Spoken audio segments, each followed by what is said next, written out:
ଆଜିକାଲିର ଅନଲାଇନ୍ ଜମାନାରେ ଆପଣ ତ ସବୁବେଳେ କ୍ୟାବ୍ କିମ୍ବା ବାଇକ୍ ବୁକ୍ କରିଥିବେ ଅନଲାଇନ୍ ଯେମିତିକି ସବୁ ଅଛି ଆମର ଆପ୍ସ ଓଲା ଉବର ତ ଏଥିରେ ଆପଣ ବହୁତ ଜାଗାକୁ ଆପଣ ଯାଉଥିବେ ଅନଲାଇନ୍ ବୁକ୍ କରି କିନ୍ତୁ ଯେତେବେଳେ ଆପଣ ଅନଲାଇନ୍ ବୁକ୍ କରୁଛନ୍ତି ତ ତିନିଟା ଜିନିଷ ଭଲସେ ଧ୍ୟାନ ଦେବା ଉଚିତ। ତ ଫାର୍ଷ୍ଟ ପଏଣ୍ଟ ହେଉଛି କି ଆପଣ ଯଦି କୌଣସି ବୁକ୍ କରୁଛନ୍ତି ତ ଗାଡ଼ିର ନମ୍ବର ଯେଉଁଟାକି ଆମ ଆପ୍ସରେ ଦେଖାଉଛି ଆଉ ଯଦି ଆପଣ ଅରିଜିନାଲ୍ ଗାଡ଼ିବାଲା ଆସୁଛି ସେ ତା ନମ୍ବର ଗାଡ଼ିର ନମ୍ବର ଆଉ ଆପଣଙ୍କ ଆପ୍ରେ ଦେଖୁଥିବା ନମ୍ବର ଯଦି ଅଲଗା ଅଲଗା ଅଛି ତ କେବେ ବି ଭୁଲରେ ବି ସେ ଗାଡ଼ିରେ ଆପଣ ଯାଆନ୍ତୁ ନାହିଁ। ସେମିତି ହେବା ଦ୍ୱାରା ଆପଣଙ୍କ ଜୀବନ ପ୍ରତି ବିପଦ ହେଇପାରେ। ହୁଏତ ଡ୍ରାଇଭର କହିପାରେ ହଁ କମ୍ପାନୀର ମିଷ୍ଟେକ୍ ଦ୍ୱାରା ଆପଣ ଭୁଲ ଭାଲ ହେଇଯାଇଛି ତ ଆପଣ ଠିକ୍ ଅଛି ସେ ଗାଡ଼ି କ୍ୟାନସଲ୍ କରିଦିଅନ୍ତୁ। ସେକେଣ୍ଡ ପଏଣ୍ଟ ହେଉଛି ତ ଆପଣ ଭୁଲରେ ବି ଯଦି ଆପଣ କୌଣସି ଯାଉଛନ୍ତି ଲୋକେସନ୍କୁ ଯଦି ଆପଣଙ୍କ ସେ ପାଖରେ କିଏ ରିଲେଟିଭ୍ ଅଛନ୍ତି ତ ତାକୁ ନିହାତି ସେ ଜାଗାଟି ଆପଣ ଲୋକେସନ୍ ସେୟାର କରିଦିଅନ୍ତୁ ଯାହାଫଳରେ ଆପଣଙ୍କୁ কোনো ଅସୁବିଧା ହେଲେ ସେ ଆପଣଙ୍କୁ ସାହାଯ୍ୟ କରିବା ପାଇଁ ଆସିପାରିବେ।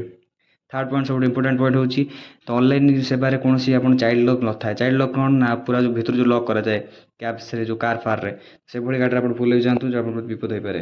ଭିଡ଼ିଓଟି ବହୁତ ସେୟାର କରନ୍ତୁ।